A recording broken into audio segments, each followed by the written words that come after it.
Good afternoon friends, રસશાસ્ત્ર lecture સિરીઝની અંદર આપનું હાર્દિક સ્વાગત છે. નેક્સ્ટ લેક્ચર છે અંગાર કોષ્ટી. તો અંગાર કોષ્ટીની અંદર શું છે, શબ્દ ઉપરથી છે કે અંગારા વપરાય છે એની અંદર. એનું ડાયમેન્શન આપણે જોઈએ તો 15x15x30, એટલે કે 15ની જે છે હાઇટ હોય, 30ની હાઇટ છે, લંબાઈ અને પહોળાઈ જે છે એ 15x15 છે. જ્યારે એની ડીપનેસ જે છે એ કેટલી છે, 30ની છે. ઓકે, 30 અંગુલની જે છે ડીપનેસ છે. આ ટાઈપનું જે છે બનશે. ઓકે, જો 15નું આ થઈ ગયું, 15ની આ, એટલે આ લેન્થ, આ જે છે બ્રેડ્થ, અને આ જે છે ડીપનેસ કેટલી છે તેની 30 અંગુલ જે છે ડીપનેસ છે. તો 15x15x30ની છે. ઓકે, બીજું કે ઓપનિંગ જે છે એની અંદર કેટલા છે ઓપનિંગ, તો ઓપનિંગ છે એની અંદર કેટલા, 3 જોઈ લો. એક ઓપનિંગ અહીંયા ઉપરની સાઈડ 9x9 અંગુલનું, 12x12 અંગુલનું ઓપનિંગ જે છે સામેની સાઈડ છે, પ્લસ જે છે એક ઓપનિંગ જે છે નીચે છે, નીચેની સાઈડ. કેમ, તો કે વંકનાલને જે છે એડ કરવા માટે, ફૂંકણીયું જે છે એડ કરવા માટે નીચે એક ઓપનિંગ આપેલું છે. તો જોઈ લો, એક ઓપનિંગ જે છે ઈંધણ અને સામગ્રી ઉમેરવા માટે ટોચની મધ્યમાં એક હોવું જોઈએ 9x9 અંગુલનું. બીજું ઓપનિંગ દિવાલની એક બાજુ જે છે 12x12 અંગુલનું, અને ભઠ્ઠીના બેઝ પાસે બ્લોવરની પાઇપ, એટલે જે વંકનાલના અંદર જવા માટે એક ઓપનિંગ હોવું જોઈએ. જોઈ લો, 3 ઓપનિંગ છે. 9x9 અંગુલનું ઉપરની સાઈડ ઓપનિંગ હોવું જોઈએ. કેમ, તો કે જે છે ઈંધણ અને સામગ્રી ઉમેરવા માટે. બીજું એક ઓપનિંગ જે છે સાઈડમાં હોવું જોઈએ 12x12 અંગુલનું, અને ત્રીજું ઓપનિંગ નીચે ભઠ્ઠીના બેઝ પાસે વંકનાલને એડ થવા માટે હોવું જોઈએ. મેસ હોવી જોઈએ અંદર કિનમાં, એટલે કે ભઠ્ઠીમાં જાળીને કોલસાને પકડવા મૂકવામાં આવે છે, એટલે કે એક જાળી મૂકવામાં આવે છે. જુઓ તમે અહીં જાળી એ લોખંડની હોવી જોઈએ, કારણ કે જમીન ગરમી સાથે શું ટકી રહે. અહીંયા જે છે અંદરની સાઈડ શું કરવાનું છે, અહીંયા એ આ સાઈડે જે છે આપણે શું કરવાનું છે, જાળી મૂકવાની છે.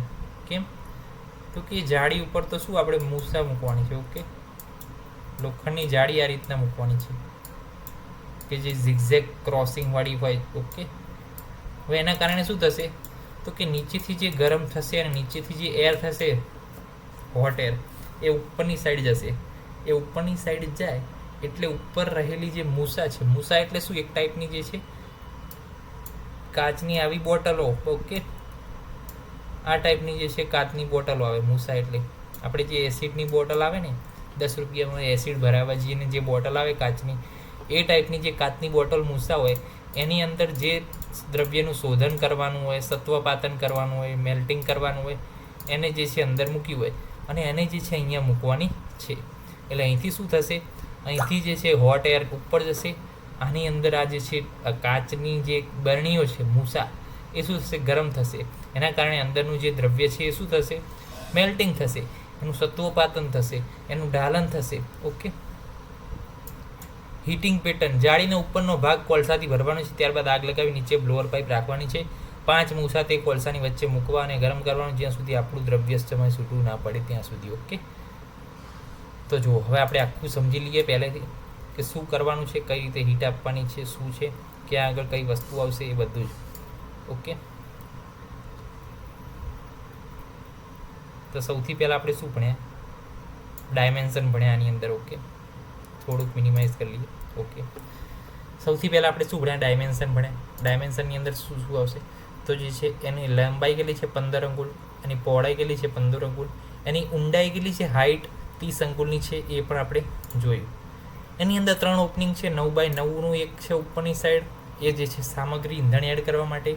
ઈંધણ તરીકે શું આપણે નાખવાના છે અંદર, કોલસા. 12x12 અંગુલનું જે છે ઓપનિંગ સાઈડમાં છે, અને એક ઓપનિંગ ક્યાં છે, નીચેની સાઈડ જે છે વંકનાલ એડ કરવા માટે છે. વંકનાલનો ઉપયોગ શું છે, તો કે એર આપવા માટે, બહારથી જે છે એર જે છે આપવા માટે અંદરની સાઈડ, જેથી કરીને જે કોલસા છે, અંગાર છે, એ શું થાય, પ્રજ્વલિત થાય. એના માટે જે છે વંકનાલનો ઉપયોગ છે. હવે અહીંયા શું કરવાનું છે, એક જે છે અહીંયા જાળી મૂકવાની છે. અહીંયા એક જાળી આવશે. ઓકે, વચ્ચોવચ્ચ એક જાળી આવી. હવે આની ઉપર શું કરવાનું છે, આની ઉપર કોલસા ભરી દેવાના છે. આની ઉપર જે છે બધે શું કરવાનું છે, કોલસા ભરવાના છે.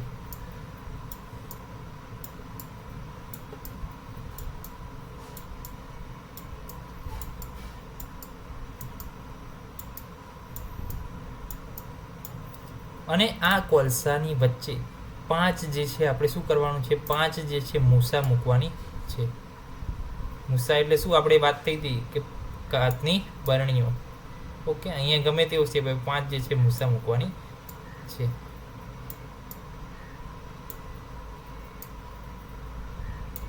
ઓકે, તો હવે થશે શું, તો કે પછી આને અગ્નિ આપવાની છે. અહીંથી ઉપરથી જે છે અગ્નિ આપી દીધી એકવાર. ઓકે, એટલે આ બધું સળગશે. નીચેથી આપણે એર આપશું એટલે અગ્નિ વધારે પ્રજ્વલિત થશે.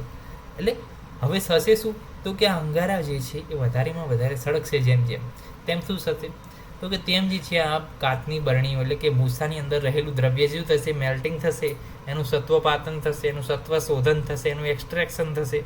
તો આ જે છે અંગાર કોષ્ઠીનો જે છે પર્પઝ છે, એનો જે છે ઉપયોગ છે. અને આ રીતના જે છે એની શું થાય છે કે એનું દ્રવ્યનું જે છે શોધન થાય છે, સત્વપાતન થાય છે, એક્સ્ટ્રેક્શન થાય છે. હાર્ડ સબસ્ટન્સના સત્વપાતન માટે અંગાર કોષ્ઠીનો ઉપયોગ કરવામાં આવે છે. તો આજે આપણે ભણ્યા અંગાર કોષ્ઠી ડિટેલ્સમાં. આ આકૃતિ તમે એકવાર જે છે દોરી લો, તમારી નોટ્સની અંદર હું એકવાર ભૂસી લઉં. ઓકે, તો આ આકૃતિ જે છે એનો સ્ક્રીનશોટ લઈ લો. અને આ આકૃતિ જ્યારે એક્ઝામમાં સવાલ પૂછાય કોઈ બી અંગાર કોષ્ઠી અથવા કોષ્ઠી વિષય, આ આકૃતિ કોઈ જોવે એટલે તમારી થિયરી વાંચવાનો કોઈને ટાઈમ નથી. આકૃતિ છે કારણ કે બેઝ પાકો છે તમારો. ઓકે, નેક્સ્ટ લેક્ચરમાં મળીશું. ત્યાં સુધી જય હિન્દ, જય ભારત, જય આયુર્વેદ, જય ધન્વંતરી. નમસ્કાર.